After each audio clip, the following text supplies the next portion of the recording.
Hi hello అండి. కొత్తిమీర rice, పుదీనా రైస్ ఎమ్మీగా అప్పటికప్పుడు 5-10 మినిట్స్లో అయిపోయే మంచి ఎమ్మీ రైస్ అండి. చాలా కమ్మగా ఉంటుంది.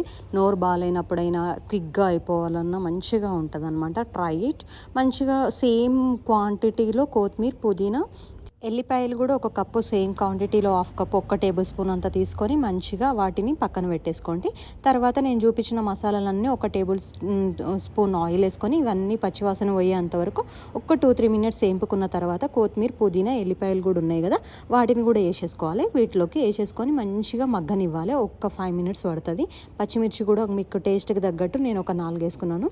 వేసేసుకొని మంచిగా ఇవన్నీ పచ్చివాసన పోయేంత వరకు ఆయిల్లో బాగా డీప్ ఫ్రై చేసేసుకోండి. ఇవన్నీ ఫ్రై చేసుకున్న తర్వాత మిక్సీ గిన్నెలోకి వేసేసుకొని మనం చల్లార్చుకున్న తర్వాతనే దీన్ని మిక్సీ పట్టుకోండి. ఈ విధంగా మొత్తం దగ్గరికి అయిపోతుంది. ఈ విధంగా దగ్గరికి అయిపోయాక మిక్సీలో వేసుకొని చల్లారినాక మిక్సీ పట్టుకొని పక్కకు పెట్టేసుకోండి. మళ్ళీ ఫ్రెష్ కడాయి తీసేసుకొని దాంట్లో 3 టేబుల్ స్పూన్స్ ఆయిల్ వేసేసుకొని మళ్ళీ మనము ఎల్లిపాయలు, 4 ఎండుమిర్చీలు, నెక్స్ట్ ఇంకా కరివేపాకు వేసేసుకొని మంచిగా వీటిని వేపుకున్న తర్వాత మనం మిక్సీ పట్టుకున్న మిశ్రమం ఉంటుంది కదా, వాటిని కూడా వేసేసుకోవడమే. దాన్ని కూడా వేసేసుకొని మంచిగా పచ్చివాసన పోయే అంతవరకు 7-8 నిమిషాలు బాగా ఉడకనివ్వండి. సిమ్లోనే పెట్టుకోండి, హైలో అస్సలు పెట్టుకోవద్దు.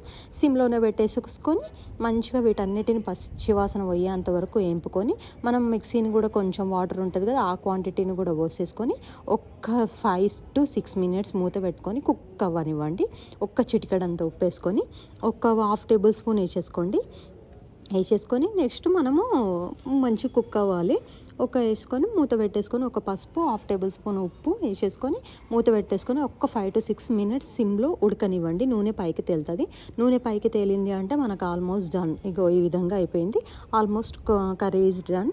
ఇందులోకి మనం ఆల్రెడీ వండుకున్న అన్నం ఉంటుంది కదా, రైస్ను వేసేసుకొని మంచిగా కలిపేసుకొని ఈ విధంగా ఒక బౌల్ అంత రైస్, 2 మనుషులకు సరిపోయేంత రైస్ నేను చేసేసుకున్నాను. ఈ విధంగా కలిపేసుకొని మొత్తం ఎమ్మీగా మొత్తం కలిపేసుకొని ఈ విధంగా కలర్ వస్తుంది. ఎమ్మీగా, టేస్టీగా, పుల్లగా, కారంగా చాలా ఎమ్మీగా ఉంటుంది. నోటికి కూడా చాలా బాగా తగులుతుంది. చాలా Emmy. Please subscribe, like me. How is it? Cook చేసుకుని ఎలా ఉందో చెప్పండి. చాలా ఎమ్మీగా ఉందండి. టేస్ట్ మాత్రం అదిరిపోయింది. వేడివేడిగా చాలా కమ్మగా ఉంది. ఇట్లా నోట్ల ఎమ్మీగా ఉంది.